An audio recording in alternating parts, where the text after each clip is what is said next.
ሰላም ጤና ይስጥልን የተከበራችሁና የተወዳችሁ ቤተሰቦቻችን እንዴት ናችሁልን? ቻናላችንን ሰብስክራይብ በማድረግ በየዕለቱ የምንለቃቸው መረጃዎች በፍጥነት እንዲደርሳችሁ አድርጉ።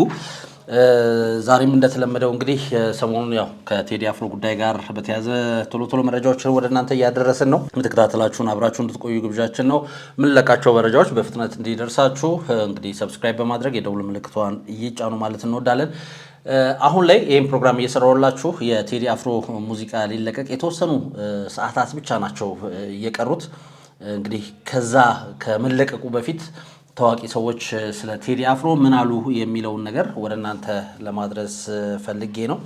እሱን እናይና ደግሞ እንግዲህ ሙዚቃውን ሰምተን ደግሞ ያለንን ሀሳብ በጋራ እንግዲህ ወደ እናንተ የምናደርስ ይሆናል።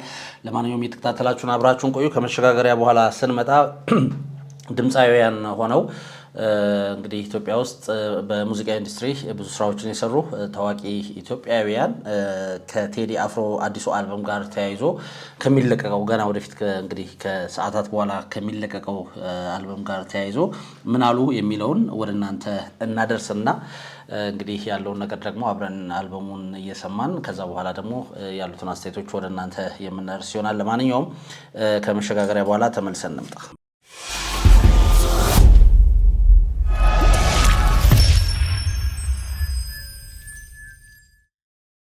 እንዳልኳችሁ ነው። ከመሸጋገሪያ በኋላ ተመልሰን መተናል። ይሄን ቪዲዮ ላይክ፣ ሼር ማድረግ እንዳይረሳ። እንደዚሁም ማንኛውም አይነት ሀሳብ አስተያየት ካላችሁ ልታደርሱን ትችላላችሁ። እንግዲህ ቅድም እንዳልኳችሁ ዛሬ ሚያዝያ 8 2018 ከቀኑ 8 ሰዓት ላይ ቴዲ አፍሮ እንግዲህ አልበሙን ይለቃል። ኢቶሪካ የተሰኘውን አልበሙን ይለቃል። 18 እንግዲህ ትራኮች አሉት ተብሏል። ብዙ ሰው በጉጉት እየጠበቀ ነው። ከቴዲ አፍሮ ጋር ተያይዞ ታዋቂ ሰዎች ምን አሉ፣ ታዋቂ ድምፃውያን ምን አሉ የሚለውን እንግዲህ የተወሰኑትን ወደ እናንተ እናድርስና ከዛ በኋላ ደግሞ ሙዚቃዎቹን አብረን እንሰማለን። ምክንያቱም በጣም አጭር ሰዓት ነው የቀረው አልበሙ ሊለቀቅ። ስለዚህ ብዙዎች በጉጉት እየጠበቁት ነው። ከዛ በፊት ግን እንዳልኳችሁ ታዋቂ ሰዎች ምን አሉ የሚለውን አብረን እንመልከት። መጀመሪያ ሳሚዳን ነው። ሳሚዳን ምን አለ የሚለውን አብረን እንከታተል። ከዛ ሌሎቹ ድምፃውያንስ ምን አሉ የሚለውን ወደ እናንተ የምናደርስ ይሆናል።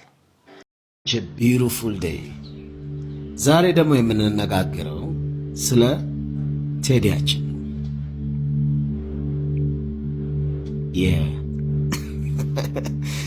ነው። ይሄ አዲሱ አልበም እዛ አሜሪካ እያለን ሁለቴም ሶስት ጊዜ ተገናኝተን የመስማት እድሉ ነበር ማለት ነው።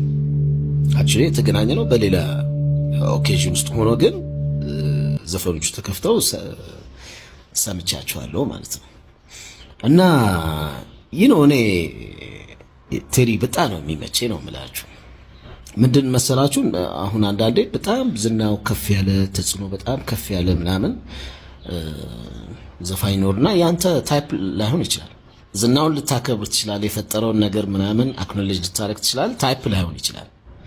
ለምሳሌ አሁን አንዳንድ የሮክ ዘፋኞች ቢኖሩ ወይ ምናምን ከዣንራውም ሊሆን ይችላል ወይ ምናምን በጣም ትልልቅ ተጽዕኖ እንዳላቸው እያወቅኩኝ ራሱ አሜን ታይፔ ላይሆኑ ይችላል። ልክ እንደዛ ማለት ነው። ለምሳሌ የቴዲን ተጽዕኖ ምናምን ያለውን ይሄ እንትን ያደረገው ሊኖር ይችላል። ያንን አክብረው ግን ታይፓቸው ያልሆኑ ሰዎች ሊኖሩ ይችላሉ ብዬ አስባለሁ። ሪስፔክት የሚደረግ ነው። የኔን ብትጠይቀኝ ግን ይመቸኛል ነው ማለት። ምንድነው እንትን የሚያደርገው ይሄ ድምፁ ብትል ዜማዎቹ ብትል ምናምን አለ አይደለ? ያ ከኔ ጋር ከሚውዚክ ቾይስ እና ፕሪፈረንስ ጋር የሚሄድ ነው። ለዛም ነው ጩጬ ያለው ለመጀመሪያ ጊዜ ሰው ፊት ቀርቤ ዘፈንኩት የሱ ጉድ ሰራሽ የሚለውን ማለት ነው። ይሄን የተወሰነ ኢንተርቪውስ ላይ ተናግሬያለሁ እና ከዛም በኋላ በደንብ እከታተለዋለሁ። በጣም ኢንስፓየር ያደርገኛል ምናምን። በዚህ ሁኔታ ካያችሁት ይመቸኛል ነው የምላችሁ። ያኔም ዘፈኖቹን ስሰማቸው በቃ ቶሎ ነው ጋር የተዋሃዱት ማለት ነው። እና አብዛኞቹ ዘፈኖች አሁንም አስታውሱን ምናምን በደንብ ትዝ ይሉኛል። አይ ቢሊቭ እኔ የሰማሁት ያው የተወሰነ ነው አሁን ይወጣል ከሚባለው ከ18ቱ ሜቢ ሰም ኦፍ የሰማሁ ነው ይመስለኝ። እኔም ራሱ ያው ጓጉቼ የምጠብቀው ነው እላችኋለሁ ማለት ነው። ሶ በዛ በነበረኝ ጀጅመንት የኔ የራሴ ነው ያ አንድ እሱ ነው። ሁለተኛው ግን ሁልጊዜ ነው የምለው የኔ ውግንነት ከሙዚቃ አንፃር እና ምን ያስደስተኛል መሰላችሁ? ሙዚቃ በዚህ ደረጃ ተጽዕኖ ሲፈጥር በጣም ይመቸኛል።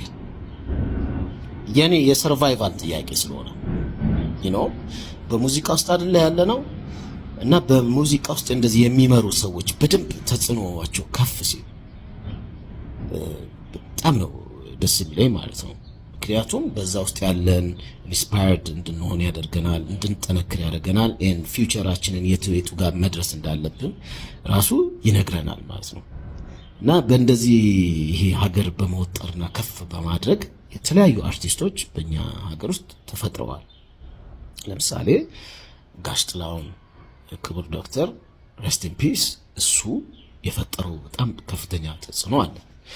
አሁንም ከኛ ጋር በህይወት ያለችው ደግሞ በጣም የምንወዳት ማኩዊን፣ አስቴር አወቀ፣ እንደዚህ ጋሽ መሐሙድ የፈጠሯቸው ተጽዕኖዎች አሉ።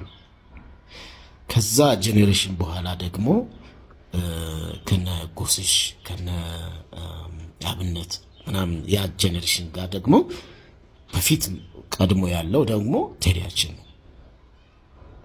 ነው ከዛ እኛንም ኢንስፓየር ያደረገው አብሮ በጣም ብዙ አርቲስት ኢንስፓየርድ ሆኗል። ይሄ ድንኳኑን ወጥሮ የያዘው እሱ እና እሱን ሰፖርት ማድረገው ለኔ ለራሴ ለሰርቫይቫል ለምሳሌ እሱን አሁን ለምሳሌ ቢወድቅ ምንድነው የምትለው አንተ? ከዛ እኔ ለማወራው ነገር ወር እኔ ለማወጣው ነገር ምናምን አይደለም አንተ ያ እንኳን ወድቋል አይደል የምትለው? ለምሳሌ ሙዚቃ ተንሻፎ ነው የመጣው። ይሄ አዝማሪ የንጉስ አጫዋች ምናምን በንቀት ነው። አሁን አንዳንዴ ሰው የሆነ እንትን ያል ሲል ይሄ አዝማሪ ይላሉ። አንድም አባባል አለች ታዋቂ እንጂ አዋቂ አይደለም ምናምን እንደዚህ የንቀት ንግግሮች አሉ። ከሙዚቃው ጋር ተያይዞ የሃይማኖቱን ባለፈው ተነጋግረናል። ልክ እንደዚህ የሚያስጨንቅ ምናምን ቫይብ ሲመጣ ግን አብሮ የሚከበረው ማለት ነው ሙዚቀኛው በዛ ስር እና ብሮዬ በጣም ነው የምንደጋግፈው ነው ማለት ያው እንግዲህ እንደሰማችሁት ነው። የሳሚዳን ሐሳብ ላይ ምንም መጨመር አይቻልም። የተወሰኑትን ሙዚቃዎች እንደሰማችሁም ተናግሯል። በዚህ ልክ ኢትዮጵያ ውስጥ የሙዚቃው ኢንዱስትሪ መነጋገሪያ መሆኑ ራሱ አንድ ነገር ነው የሚል ሐሳቡን ነው የሰጠው። እንግዲህ እንዳልኳችሁ በርካቶች ከቴዲ አፍሮ ሙዚቃ ጋር ተያይዞ ሐሳባቸውን እየሰጡ ነው። በተለይ የሙዚቃ ሰዎች የሙዚቃው ኢንዱስትሪ ላይ ያሉትና ከሳሚዳን እንደዚህ ጀምረናል።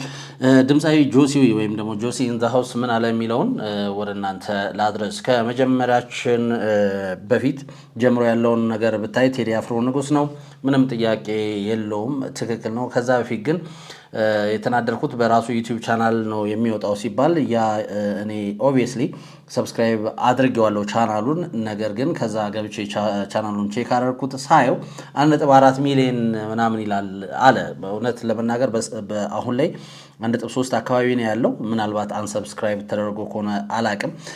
እና ከዛ ምንድን ነው ያለው ጆሲ 140 ሚሊዮን ህዝብ አላት ተብሎ በምትገመት ሀገር ላይ 1.4 ደግሞ ትንሽ ነው ሲል ተናግሯል። ስለዚህ እንግዲህ ለብዙዎቹ ለቴዲ አድናቂዎች ቻናሉን ሰብስክራይብ እንዲያደርጉ ጆሲ ተናግሯል። ጆሲ በዚህ ንግግሩ ቴዲ አፍሮ የሙዚቃ ንግስና ከመመስከሩም በላይ የቴዲ አፍሮ የዩቲዩብ ተከታዮች ቁጥር ከሀገሪቱ ህዝብ ብዛት አንጻርና ከራሱ ካሉት አድናቂዎቹ አንጻር ትንሽ ነው።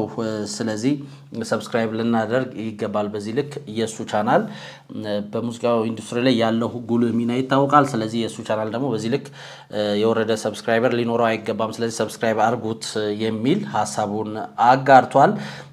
እንግዲህ ብዙዎች ሀሳባቸውን እየሰጡ ነው እንዳልኳችሁ። ከዛ ውስጥ ደግሞ አንደኛው እሱ ባለው ይታየው የሺ ነው። እሱም እንግዲህ ሀሳብ አስተያየቱን ከቴዲ አፍሮ ጋር ተያይዞ ሰጥቷል። በከፍተኛ ጉጉት እየተጠበቀ ባለው የቴዎድሮስ ካሳሁን ወይም ቴዲ አፍሮ 6ኛ የሙዚቃ አልበም ኢትዮሪካ መውጣት ዋዜማ ላይ ቅድም እንዳልኳችሁ በርካታ ታዋቂ አርቲስቶች ደስታቸውን፣ አድናቆታቸውን መግለጻቸውን ቀጥለዋል።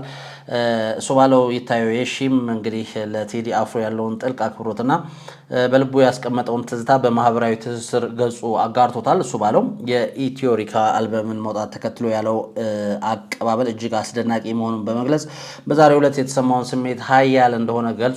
አክሎም የሙዚቃ ህይወቴ ገና ሲጀምር ድምፄን ካሟሸውባቸው ቀዳሚ ድምፃውያን መካከል ቴዲ አፍሮ ዋናው እንደነበረ ድምፁን ካሟሸባቸው ቀዳሚ ድምፃውያን መካከል ቴዲ አፍሮ ዋናው እንደነበረ በማስታወስ የልጅነት ትዝታችንን ያሳምረና አሁን ላለነው በርካታ የሙዚቃ ሰዎች በሙዚቃ ህይወቱ ምሳሌ የሆነ ብርቱ ሰው ነው በማለት እንግዲህ አድናቆቱን ችሯል። ድምፃዊ ከቴዲ አፍሮ ጋር በተያያዘ በልቡ ውስጥ ትልቅ ስፍራ ያለውና ማንም የማያውቀውን አንድ የማይረሳውን ገጠመኝም እንደዚሁ በማህበራዊ ትስስር ገጹ አጋርቷል።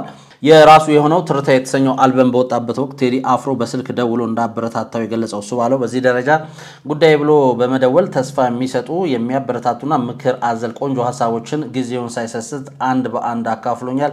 ይህም በወቅቱ ለእኔ ትልቅ ትርጉምና ዋጋ ነበረው፣ ደስታዬም ልዩ ነበር በማለት ለተደረገለት ድጋፍ ከልብ የመነጨ ምስጋናውን አቅርቧል።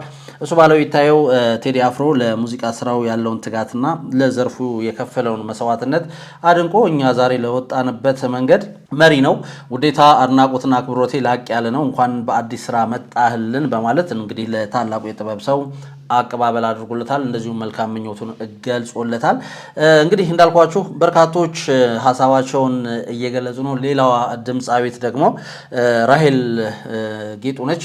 ራሄል ጌጡ እንግዲህ የቴዲ አፍሮን ስራዎች ምን ያህል እንደምትናፍቃቸው ስትገልጽ ሁሌም የቴዲን አልበሞች በጉጉት ነው የምጠብቃቸው፣ ሊለቀቅ ቀናት ሲቀሩት ደግሞ አልበሙ እስኪወጣ ልቤ ይንጠለጠላል። አሁንም በቃላት ሊገለጽ በማይችል ስሜት የአልበሙን መውጣት እየጠበቅኩ ነው ስትል ተናግራለች። ራሄል ስለ ቴዲ አፍሮ የሙዚቃ ችሎታ ሳይሆን ከእሱ ስለተማረችው የህይወት ፍልስፍናና ስብዕና አብራርታለች። በተለይም ቴዲ አፍሮ በተለያዩ ፈታኝ ወቅቶች ከሚመርጠው ዝምታ ብዙ ነገሮችን እንዳስተዋለች የምትናገረው ራሄል ዝምታ ትርፍ እንጂ ኪሳራ እንደሌለው የሁልጊዜም ምሳሌም መምህሬም ቴዲ አፍሮ ነው በማለት በዝምታ ውስጥ ብዙ ነገሮች ማሳለፍና ማሸነፍ እንደሚቻል ከእሱ መማሯን መስክራለች። ከዚህ በተጨማሪም እንግዲህ ድምፃዊቷም በይፋ ኢንስታግራም ማህበራዊ ትስስር ገጿ ላይ አዲሱን አልበም አስመልክታ አጭርና ስሜት ገላጭ መልእክት አጋርታለች። በመልእክቷም ቴዲ ክብር፣ ፍቅር፣ ችሎታ እንኳንም የኛ ሆንክ፣ ሙዚቃም ሀገርህም ትፈልጋለች፣ እንወድሃለን፣ ነገን በጉጉት እንጠብቃለን በማለት አድናቆቷንና ጥልቅ የጥበብ ፍቅሯን እንግዲህ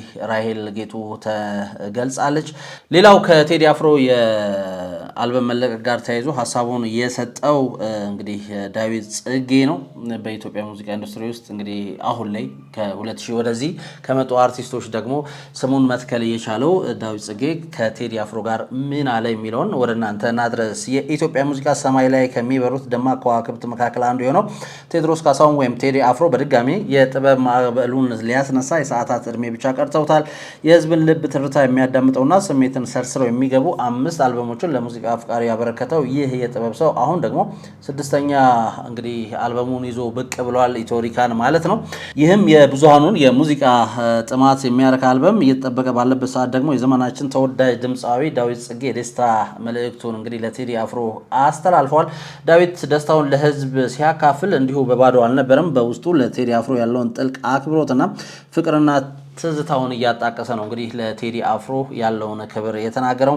በሙዚቃው ዓለም ላይ ቴዲ አፍሮ የራሱን ዜማዎች በማቀንቀን ብቻ አይታወቅም። ለበርካታ አንጋፋና ጀማሪ አርቲስቶች ድንቅ የሆኑ ግጥምና ዜማዎችን በልግስና በመስጠትም ስሙ ይነሳል። ዳዊት ጽጌም የዚህ ቅንነትና በጎነት ተጠቃሚ መሆኑን ወደኋላ መለስ ብሎ እንግዲህ በኩራት ተናግሯል። ቴዲ ለጥበብ ካለው ጥልቅ ፍቅር፣ ለስራ ባልደረቦቹ ካለው በጎነት የተነሳ የኔ ዜማ በተሰኘው አልበም ውስጥ እንግዲህ በዳዊት ጽጌ አልበም ውስጥ ማለት ነው የተካተቱትን ቻል ዘንድሮና ባዮ የተሰኙ ተወዳጅ ሙዚቃዎቹን አበርክቶልኛል ሲል እንግዲህ ዳዊት ጽጌ ተናግሯል። ለዚህም ለተደረገለት ውለታ እንግዲህ ከፍ ያለ አክብሮትና ፍቅር እንዳለውም ነው የተናገረው። ከዚህም የጥበብ አጋርነት ጋር በተያያዘ ዳዊት ያንን በሚሊዮኖች የሚጠበቀውን ዜና አጋርቶ ሁላችንም በጉጉት የምንጠብቀው የነበረው የቴዲ አፍሮ 6ኛ አልበም ኢትዮሪካ ዛሬ ማለትም ሚያዝያ 8 2018 በመላው ዓለም ለሚገኙ አድናቂዎቹና በተለያዩ ማህበራዊ ሚዲያ ፕላትፎርሞች ይለቀቃል በማለት የተሰማውን ታላቅ ደስታ በኢንስታግራም ገጹ ላይ እንግዲህ አስተላልፏል። ስለዚህ በርካታ እንግዲህ የሙዚቃ ኢንዱስትሪ ላይ ያሉ ወጣትም አንጋፋም ድምፃውያን ከቴዲ አፍሮ አዲሱ አልበም ማለት 6ኛው አልበሙ ጋር በተያያዘ ብዙ የደስታ የእንኳን ደስ ያላችሁ መልእክት እንደዚሁም በጉጉት እየጠበቅን ነው የሚል መልእክትን እያስተላለፉ ይገኛሉ። እናንተስ እንግዲህ ዛሬ የሚለቀቀውን የቴዲ አፍሮን ኢትዮሪካ አልበም አስመልክቶ ምን ሀሳብ አላችሁ? አልበሙ ሊለቀቅ የተወሰኑ ሰዓታት ብቻ ናቸው የቀሩት። እንደዚህ ወደ እናንተ አደረስን። አብሮት ባንድ ላይ ከሚሰሩ እንግዲህ የስራ ባልደረቦቹ ደግሞ እንደዚሁ በቪዲዮ አንድ መልእክት ተላልፏል። እሱን እንመልከትና ፕሮግራማችንን እናብቃ። እንግዲህ ሳሚ ነው መልእክት ያስተላለፈው። ምን አለ ሳሚ የሚለውን አብረን እንመልከትና ወደ ማጠቃለያው እንሄዳለን። ቅልን ነው በጣም ከህዝቡ በላይ ያይጓጓን ይመስለኛል። ምክንያቱም ባንዱ እንዳለ ዘፈኑን ስለሰማው ሌላ ሰው ስላልሰማው እንዴት የሚጣፍጥ ዘፈን እንደሰራ እኛ ስለምናቅ ጉጉታችን በጣም ከህዝቡ በላይ ጨምሯል። እና ደግሞ ፐርሰናሊ ነው የምወደውን ዘፈን ባክ አልበም ውስጥ አካትልኝ። በጣም እንወዳለን እንደ ወንድምም እንደ ታላቅ ወንድም እንደ ጓደኛም እንደ አለቃም እንደ ሁሉ ነገር ማጠገባችን ደግሞ ስላለን በጣም እናከብራለን። እንግዲህ እንደሰማችሁት ነው ሳሚ እንግዲህ 18 ሙዚቃዎች ናቸው መባሉ ራሱ ብዙ ነው። እንዴት አልበዛም የሚል ጥያቄን አስነስተዋል። ነገር ግን ከ18ም የዘለሉ ስራዎች እንዳሉት ነው እንግዲህ ጠቆም ያደረገው። ምክንያቱም አልበሙ ላይ የማይካተቱ ሙዚቃዎችም አሉ ማለት ነው። ነገር ግን እኔም ወደው ሙዚቃ አልበሙ ውስጥ አካትታለ ብዬ ተስፋ አደርጋለሁ ሲል ተናግሯል። ስለዚህ አልበሙ በቁጥር ደረጃ ከፍ ያለ ሊሆን ይችል እንደነበረም ነው ያስታወቀው። 18 ብዙ አይደለም ከዛም የዘለሉ ስራዎች እንዳሉት ነው እንግዲህ ሳሚ የተናገረው። ለማንኛውም እንግዲህ ሰዓታት ብቻ ናቸው የቀሩት የቴዲ አፍሮ 6ኛ አልበም ኢትዮሪካ ሊወጣ። እናንተስ የት ሆናችሁ ነው ይሄን ሙዚቃ እንግዲህ ልታዳምጡ የወሰናችሁት የሚለውን ልታደርሱን ትችላላችሁ። እንግዲህ እንደሰማችሁት ነው በርካታ የሙዚቃ ሰዎች ሀሳብ አስተያየቶቻቸውን በቴዲ አልበም ላይ ሰጥተዋል። በርካታ ፖለቲከኞች በጉዳዩ ዙሪያ እየተነጋገሩ ነው። ጀዋር መሐመድ ራሱ ሳይቀር እኔ ሙዚቃን አልሰማም፣ ነገር ግን ያለው ግርግር የጋዜጣዊ መግለጫ መከልከሉ ምናምን ሙዚቃውን መለቀቁን እንዳቃርጎኛል። ስለዚህ በርካቶች ደግሞ ስለዚህ ጉዳይ እንዲያውቁ አድርገዋል። እንግዲህ መከልከሉ በሚሊዮኖችም ገንዘብ አውጥቶ የማያገኙ ማስታወቂያ ተሰርቶለታል የሚል ሀሳቡን አጋርቷል። ለማንኛውም እናንተስ ምን ትላላችሁ? ቴዲ አፍሮ እንግዲህ በዚህ ውጣ ውረድ ውስጥ በርካታ አመታትን ጠብቆ ከ9 አመት በኋላ ማለት ነው እንግዲህ አልበም የሚለቀው 6ኛ አልበሙን ኢትዮሪካን አሁን ከሰዓታት በኋላ ይለቃል። ሙዚቃውን ደግሞ እንሰማና ያለንን ሀሳብ ወደ እናንተ የምናደርስ ይሆናል። እናንተ ሀሳብ አስተያየቶቻችሁን አድርሱን። የተከታተላችሁን አብራችሁን ስለነበራችሁ እጅግ ከልብ አድርገን እናመሰግናለን። መልካም ጊዜ